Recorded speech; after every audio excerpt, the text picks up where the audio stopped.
सोमवार का दिन भोलेनाथ जी के कथा सुने। एक बार भगवान शिव और माता पार्वती कैलाश पर उस कक्ष में गए जहाँ अनेक पांडुलिपियाँ रखी हुई थी। अगस्त्य मुनि अनेक दर्शन करने के लिए आए थे, उन्होंने भी अपने साथ ले लिया। हे महादेव, इन गणनाथों में से बड़ी सुंदर महक आ रही है, यह किसकी खुशबू है? हे अगस्त्य, यह तो तामिल की खुशबू है। अगस्त्य, इन गणनाथों में तामिल का व्याकरण शास्त्र निहित है। मैं तुम्हें तामिल व्याकरण की शिक्षा दूंगा। तुम इन गणनाथों को अपने साथ ध्यान के लिए ले जा सकते हो। अगस्त्य, तुम दक्षिण दिशा में जाओ और इन शास्त्रों पर आधारित तामिल व्याकरण की रचना करो। तुम्हारे द्वारा तामिल भाषा का प्रचार और प्रसार होगा और तुम्हें संसार तामिल ऋषि के नाम से जाने जाओगे। सब आपकी कृपा है प्रभु। भगवान, आपकी कृपा से अवश्य ही ऐसा ही होगा।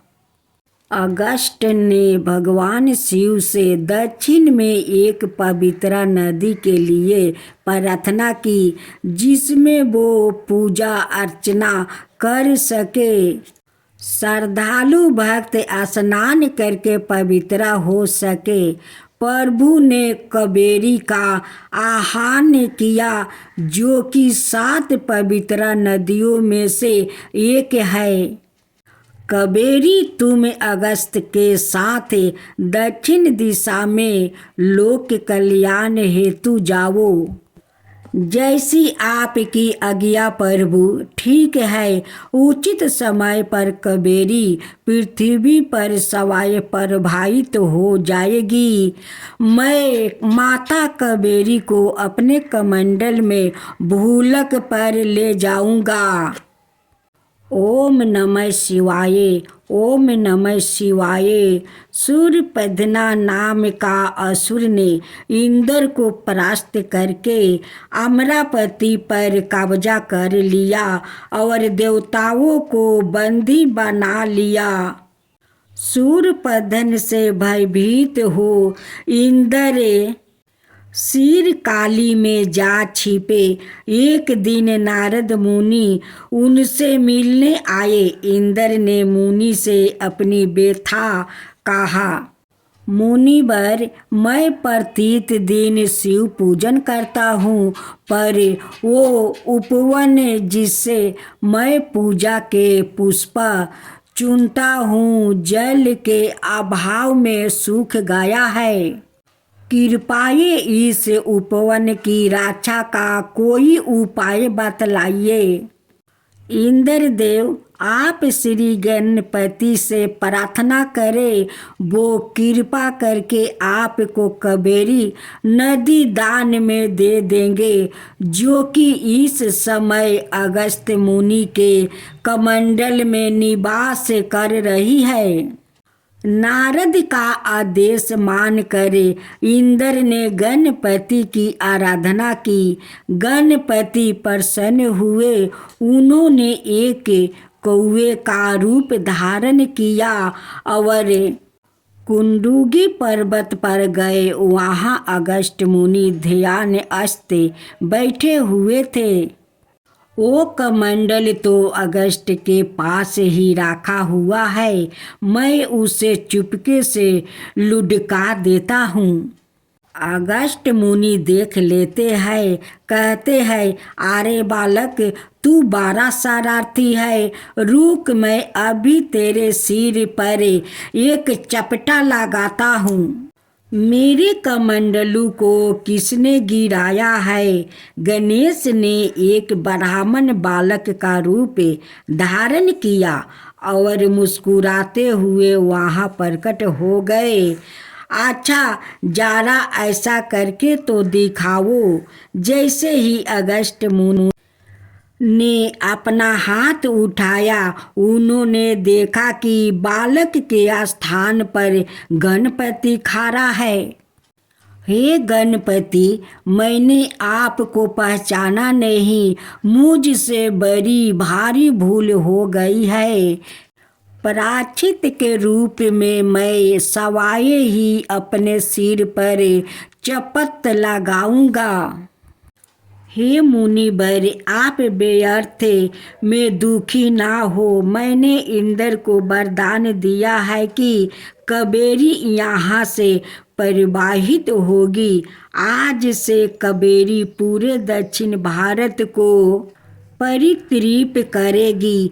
हे गणपति, आप आशीर्वाद लेकर मैं भूलक की यात्रा पर निकल पड़ती हूँ। कावेरी, तुम्हारे तटों पर बड़े बड़े मंदिर बनेंगे और तुम्हारा पुण्य सदाए उजागर रहेगा। जय शिवा ओमकारा, प्रभु हरे शिवा ओमकारा। ब्रह्मा विष्णु सदा शिव अर्धंगिनी धारा। ओम जय शिवा ओमकारा। एकानन चतुरानन पंचानन राजे, शिव पंचानन राजे। हंसासन गरुड़ासन विषवाहन साजे। ओम जय शिवा ओमकारा। दो भुज चार चतुर भुज दस भुज अति सोहे। तीनों रूप निरखता त्रिभुवन जनि मोहे। ओम जय शिवा ओमकारा। अक्षर माला बने माला मंगी माला तारी। चंदन मृग मद सोहे बोले सुभिकारी। ओम जय शिवा ओमकारा। श्वेतांबर पीतांबर बागंबर अंगे। सनकादिके बरे मादिकी भूतादिकी संगे। ओम जय शिवा ओमकारा। करिके मध्यम कमंडल चक्र त्रिशूल धरता। जग करता जग भरता, जग पालन करता। ओम जय शिवा ओमकारा। ब्रह्मा विष्णु सदा शिव जानते अविवेका। प्राण बचर के मध्यम यह तीनों एका। ओम जय शिवा ओमकारा। तिरगुण शिव जी के आरती जो कोई नर गावे। शिवा जो कोई नर गावे। कहत शिवानंद स्वामी मन भजत शिवानंद स्वामी। मन बाचित फल पावे। ओम जय शिवा ओमकारा। जय शिवा ओमकारा। दूसरी गाथा। गणेश जी की जय हो, गणेश जी की जय हो। एक समय की बात है, राजा हरिश्चंद्र के राज में एक कुम्हार था। वो मिट्टी के बर्तन बनाता, लेकिन वो कच्चे रह जाते। एक पुजारी की सलाह पर उसने इस समस्या को दूर करने के लिए एक छोटे बालक को मिट्टी के बर्तनों के साथ आवा में डाल दिया।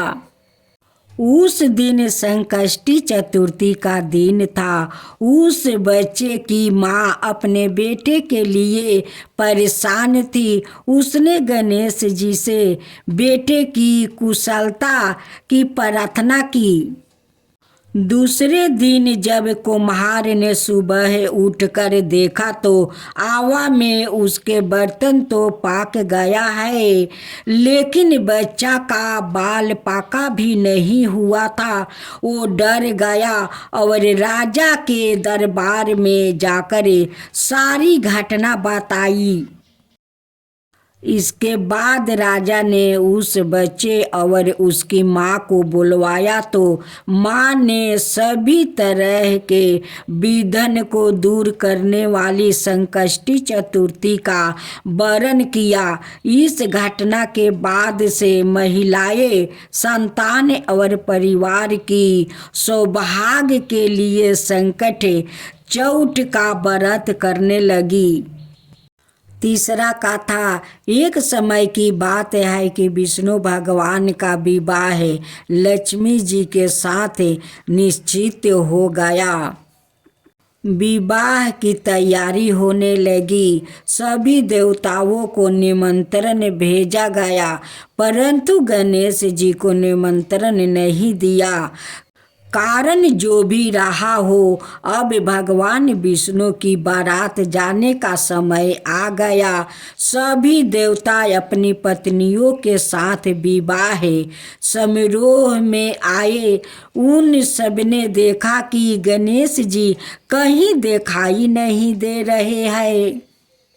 तब वो आपस में चर्चा करने लगे कि क्या गणेश जी को नहीं न्योता किया गया या सवाए गणेश जी नहीं आए। सभी को इस बात पर आश्चर्य होने लगा। सबने विचार किया कि विष्णु भगवान से ही इसका कारण पूछा जाए। विष्णु भगवान से पूछने पर उन्होंने कहा कि हमने गणेश जी के पिता भोलेनाथ महादेव को न्योता भेजा है। यदि गणेश जी अपने पिता के साथ आना चाहते तो आ सकते। अगले दिन न्योता देने की कोई आवश्यकता भी नहीं थी। दूसरी बात यह है कि उनको 1.25 मन मूंग, 1.25 मन चावल, 1.25 मन घी और 1.25 मन लड्डू का भोजन दिन भर में चाहिए। यदि गणेश जी नहीं आएंगे तो कोई बात नहीं, दूसरे का घर जाकर इतना सारा खाना पीना अच्छा भी नहीं लगता। इतनी बात कर ही रहे थे कि किसी एक ने सुझाव दिया, यदि गणेश जी आ भी जाए तो उनको द्वारपाल बनाकर बैठा देंगे कि आप घर की याद रखना।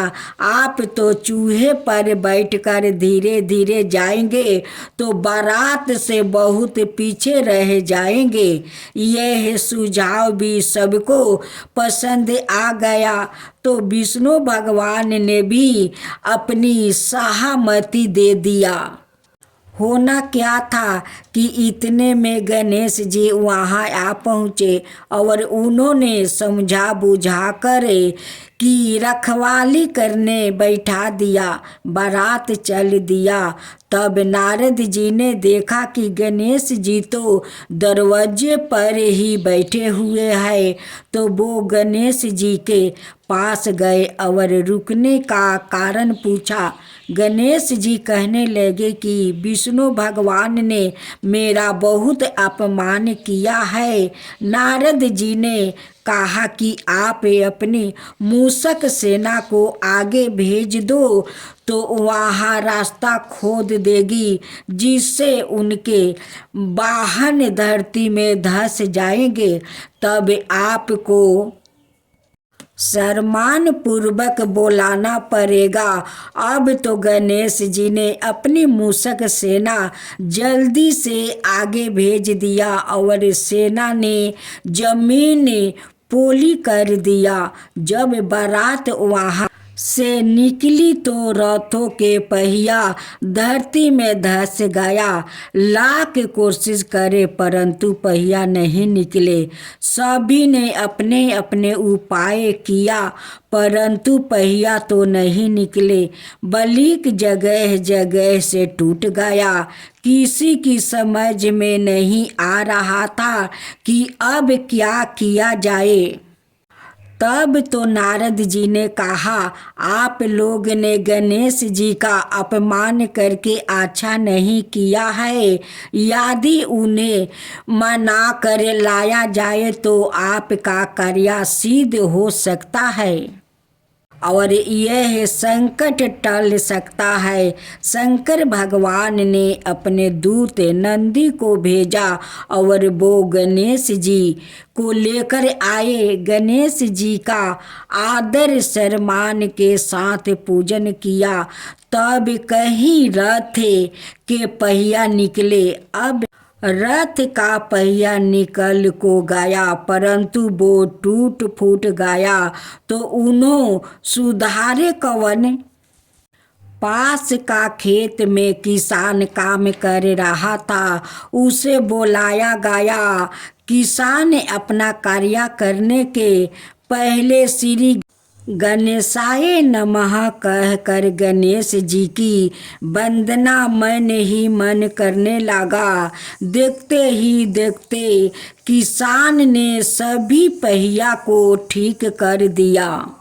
तब किसान कहने लगा कि हे देवताओं, आपने सर्वप्रथम गणेश जी को नहीं मनाया होगा और ना ही उनकी पूजा की होगी, इसलिए तो आपके साथ यह संकट आया है। हम तो मूर्ख अज्ञानी है, फिर भी पहले गणेश जी को पूजते हैं, उनका ध्यान करते हैं।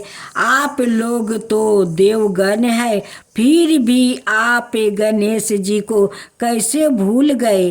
अब आप लोग भगवान श्री गणेश जी की जय बोल कर जय तो आपके सब काम बन जाएगा और कोई संकट भी नहीं आएगा। ऐसा कहते हुए बारात वहाँ से चल दिया और विष्णु भगवान का लक्ष्मी जी के साथ विवाह संपन्न करवा के सभी सकुशल घर लौट आए।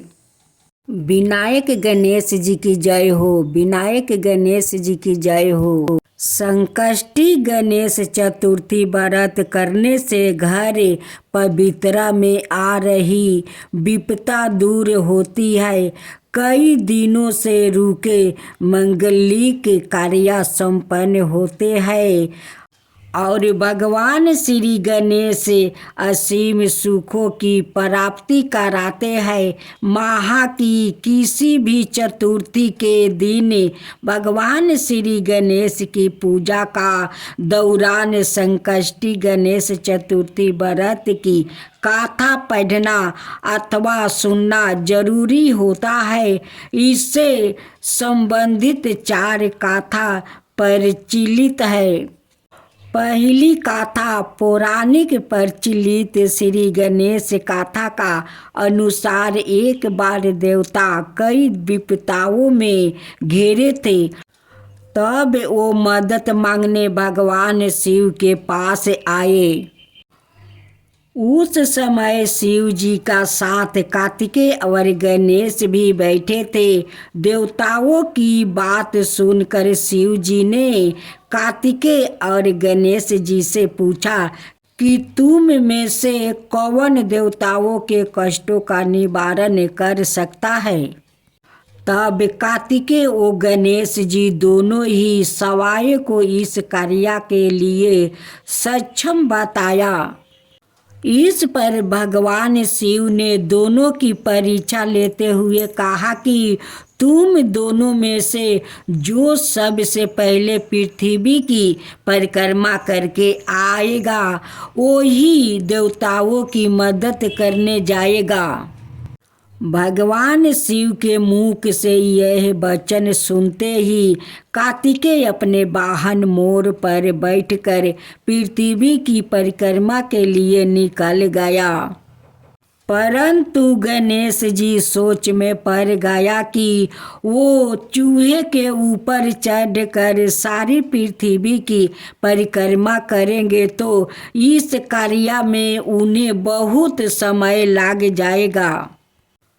तभी उन्हें एक उपाय सूझा। गणेश अपने स्थान से उठा और अपने माता पिता की 7 बार परिक्रमा करके वापस बैठ गया। परिक्रमा करके लौटने पर कार्तिकेय सवाई को विजेता बताने लगे। तब शिव जी ने श्री गणेश से पृथ्वी की परिक्रमा न करने का कारण पूछा। तब गणेश ने कहा, माता पिता के चरणों में ही समस्त लोक है। यह सुनकर भगवान शिव ने गणेश जी को देवताओं के संकट दूर करने की आज्ञा दी। इस प्रकार भगवान शिव ने गणेश जी को आशीर्वाद दिया कि चतुर्थी के दिन जो तुम्हारा पूजन करेगा और रात्रि में चंद्रमा को अर्घ देगा, उसके तीनों तप यानी दैहिक तप, दैविक तप और भौतिक तप दूर होगा। इस व्रत को करने से व्रतधारी के सभी तरह के दुख दूर होगा और उसे जीवन के भौतिक सुखों की प्राप्ति होगी। चारों तरफ से मनुष्य की सुख सुविधा बढ़ेगी। पुत्रादि धन ईश्वर की कमी नहीं रहेगी। आज सुने गणेश चतुर्थी व्रत कथा और बुधवार का दिन विनायक गणेश भगवान की कथा भी सुने। श्री गणेश चतुर्थी व्रत की पौराणिक कथा का अनुसार एक बार भगवान शिव और माता पार्वती नर्मदा नदी के किनारे बैठे थे। वहाँ माता पार्वती ने भगवान शिव से समय व्यतीत करने के लिए चौपार खेलने को कहा। शिव चौपार खेलने के लिए तैयार हो गए, परंतु इस खेल में हार जीत का फैसला कौन करेगा, यह प्रश्न उनके समक्ष उठा तो भगवान शिव ने कुछ तिनके के एकत्रित कर उसका एक पुतला बनाकर उसकी प्राण प्रतिष्ठा कर दिया और पुतले से कहा, बेटा हम चौपार खेलना चाहते हैं, परंतु हमारी हार जीत का फैसला करने वाला कोई नहीं है, इसलिए तुम्हें बताना कि हम दोनों में से कौन हारा और कौन जीता। उसके बाद भगवान शिव और माता पार्वती का चौपार खेल शुरू हो गया। यहाँ खेल 3 बार खेल गया और संयोग से तीनों बार माता पार्वती ही जीत गई। खेल समाप्त होने के बाद बालक से हार जीत का फैसला करने के लिए कहा गया तो उस बालक ने महादेव को विजयी बताया। यह सुनकर माता पार्वती तो क्रोधित हो गई और क्रोध में उन्होंने बालक को लंगड़ा होने की कीचड़ में पड़े रहने का श्राप दे दिया। बालक ने माता पार्वती से माफ़ी मांगी और कहा कि यह मुझसे अज्ञानतावश ऐसा हुआ है, मैंने किसी दोष भाव में ऐसा नहीं किया। बालक द्वार क्षमा मांगने पर माता ने कहा, यह गणेश पूजन के लिए नाग कन्या आएगी। उन्हीं के कहे अनुसार तुम गणेश व्रत करो। ऐसा करने से तुम मुझे प्राप्त करोगे। यह कहकर माता पार्वती शिव के साथ कैलाश पर्वत पर चली गई। 1 बरस के बाद उस स्थान पर नाग कन्या आई। तब नाग कन्याओं से श्री गणेश के व्रत की विधि मालूम करने पर उस बालक ने 21 दिन लगातार गणेश जी का व्रत किया। उसकी श्रद्धा से गणेश जी प्रसन्न हुए। उन्होंने बालक को मनोवांछित फल मांगने के लिए कहा। उस पर उस बालक ने कहा, हे विनायक, मुझ में इतनी शक्ति दीजिए कि मैं अपने पैरों से चलकर अपने माता पिता के साथ कैलाश पर्वत पर पहुंच सकूं और वो यह देख प्रसन्न हो जाए। तब बालक को वरदान देकर श्री गणेश अंतर्ध्यान हो गए। इसके बाद वो बालक कैलाश पर्वत पर पहुंच गया और कैलाश पर्वत पर पहुंचने की अपनी गाथा उसने भगवान शिव को सुनाई। चौपार वाले दिन से माता पार्वती शिव जी से बेमुख हो गई थी। अत देवी के रूठ होने पर भगवान शिव ने भी बालक के बताया अनुसार 21 दिनों तक श्री गणेश का व्रत किया। इस व्रत के प्रभाव से माता पार्वती का मन से भगवान शिव के लिए जो नाराजगी थी वो समाप्त हो गई। तब यह व्रत विधि भगवान शंकर ने माता पार्वती को बताया था। यह सुनकर माता पार्वती का मन में भी अपने पुत्रा कार्तिकेय के से मिलने की इच्छा जागृत हुई। तब माता पार्वती ने भी 21 दिन तक श्री गणेश का व्रत किया और दूब फूल और लड्डुओं से गणेश जी का पूजन अर्चना किया। व्रत के 21वां दिन कार्तिकेय सवाए माता पार्वती जी से आए मिले। उस दिन से श्री गणेश चतुर्थी का यह व्रत समस्त मनोकामनाओं की पूर्ति करने वाला व्रत माना जाता है। इस व्रत को करने से मनुष्य के सारे कष्ट दूर होकर मनुष्य को समस्त सुख सुविधा प्राप्त होती है। जय गणेश जय गणेश जय गणेश देवा, माता जानकी पार्वती पिता महादेवा। जय गणेश जय गणेश जय गणेश देवा, एक दांत दयावंत चार भुजी धारी, मस्तक सिंदूर सोहे मूस की सवारी। जय गणेश जय गणेश जय गणेश देवा, माता जानकी पार्वती पिता महादेवा। अंधन को आँख देते, कोढ़ियन को काया, बाजिन को पुत्र देते, निर्धन को माया। जय गणेश जय गणेश जय गणेश देवा, माता जानकी पार्वती पिता महादेवा। हार चढ़े फूल चढ़े और चढ़े मेवा, लड्डुअन का भोग लगे संत करे सेवा। जय गणेश जय गणेश जय गणेश देवा। दीनन की लाज रखो सुबह सुती बारी, कमना का पूरा करो जग बलिहारी। जय गणेश जय गणेश जय गणेश देवा। सूर्य सायं शरण आए सफल की जो सेवा। जय गणेश जय गणेश जय गणेश देवा। माता जानकी पार्वती पिता महादेवा।